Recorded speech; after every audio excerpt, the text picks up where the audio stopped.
that you'd find in a normal, like healthy adult, they're crescent. And with this comes like a whole range of complications. So because of the shape of my cells, they don't flow easily through the blood vessels in my body.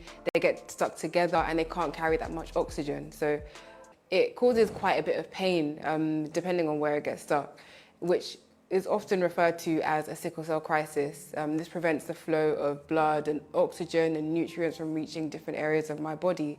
And that pain is, yeah, I don't even know how to describe it. It is painful. I do not, as in, I wouldn't even wish this on my worst enemy.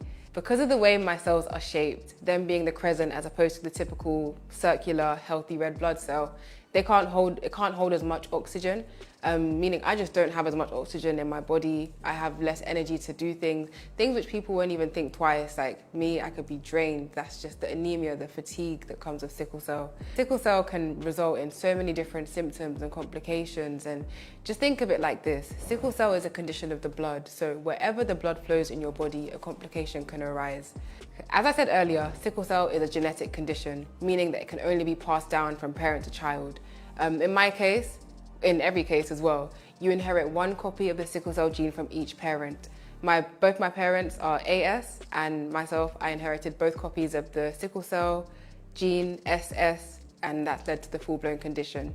The way to find out if someone has sickle cell is through a test typically done when a child is born, especially if it's a black child, as I don't think I mentioned earlier, but it's a condition that affects mainly people who are black or from an African Caribbean descent. So sickle cell is normally tested at birth. However, I know for a lot of people in the older generation, they find out much later that they had sickle cell because that technology wasn't really around back then. So in order to find out whether you have sickle cell, or even if you carry the sickle cell gene, which we need to find out because we can't pass this on, again, guys, it's not cute, it's not fun. So the way that we find out is by having a blood test. This can be arranged through your GP. In London, there are also quite a few different sickle cell clinics that you can go to find out your genotype as well. When it comes to sickle cell, it's something which, with enough information, it can be prevented, and prevention is always better than cure. There currently isn't a universal cure for sickle cell, and to be honest, with what is available, some people might deem it risky. I know in my case, I do. Always prevention over cure. So a way that you can make sure that you stop sickle cell from spreading to the next generation is by finding out your genotype. If you're in a relationship, if you're engaged, if you're married, even if you're single, please, I'm begging you to go and find out what your genotype is. This is such important information, and when I say I wouldn't even wish sickle cell on anybody, let alone someone that you love, like your child. So if you can do what you can now to prevent that from happening, please do. Information, knowledge, prevention is better than cure.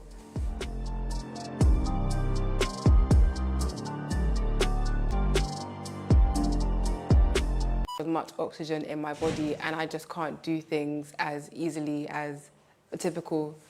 It's all right. It's all right. I almost had it. But yeah. You're probably gonna watch this back and be like, this girl's a weirdo. Who did I invite into my house?